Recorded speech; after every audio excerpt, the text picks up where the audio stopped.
And this is the puff adder, an iconic African adder which is known to be one of the largest adders in the continent, often known to strike fear into many people with its extremely good camouflage. It blends into its environment, its fast strike.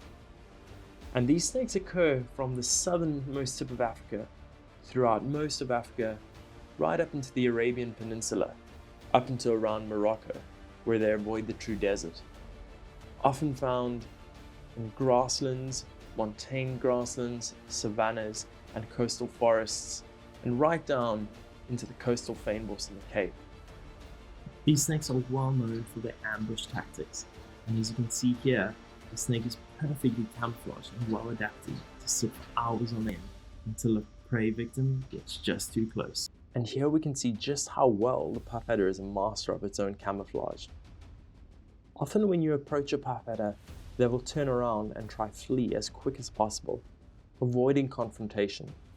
They don't move in a typical serpentine motion like most snakes, but instead in a caterpillar type motion, almost walking on their ribs in a straight line. If you're not looking close enough, you might just miss it. It's incredible how puff adders have the adaptability to blend into the environment among small bushes, making themselves almost invisible. Puff adders occur in an array of colors, ranging from yellow, light brown, sandy browns, grey, or even exquisite high contrasting black and yellow.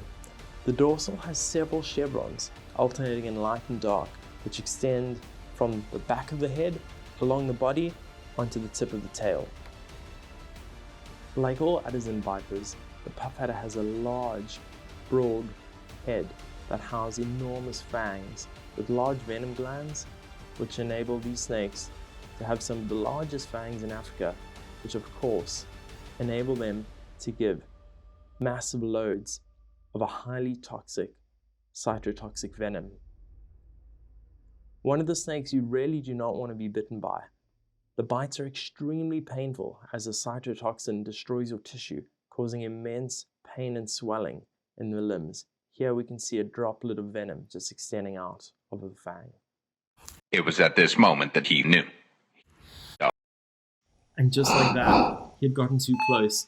A small puff adder had struck, landing a single fang into my friend's thumb.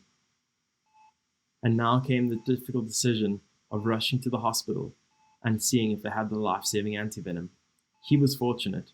They had multiple vials of the polyvalent antivenom, which they are able to administer. But the adverse effects of the venom had already started to take hold, and several days later turned into several weeks. The venom and its destructive powers getting progressively worse on his thumb. After several surgeries of removing damaged flesh and tissue, skin grafts were applied to try salvage what was left of his thumb. Fast forward 18 months later, after several physiotherapy sessions, plastic surgeries, and mobility training, the thumb has started to regain some of its mobility. Will it ever be the same? It's really unlikely that he'll ever gain full mobility of the thumb. Although he was lucky, he was able to get to a hospital within 20 minutes of his bite and receive antivenom. So he is definitely one of the lucky ones. The puff adder is a snake that demands respect. They're extremely common, highly venomous, and occur in just about every biome across Africa. And all it takes is to get a few centimeters too close, a slight lapse in concentration while you're dealing with one of these snakes, and you can find yourself in an extremely uncomfortable situation, which will lead to hospitalization and could even lead to death.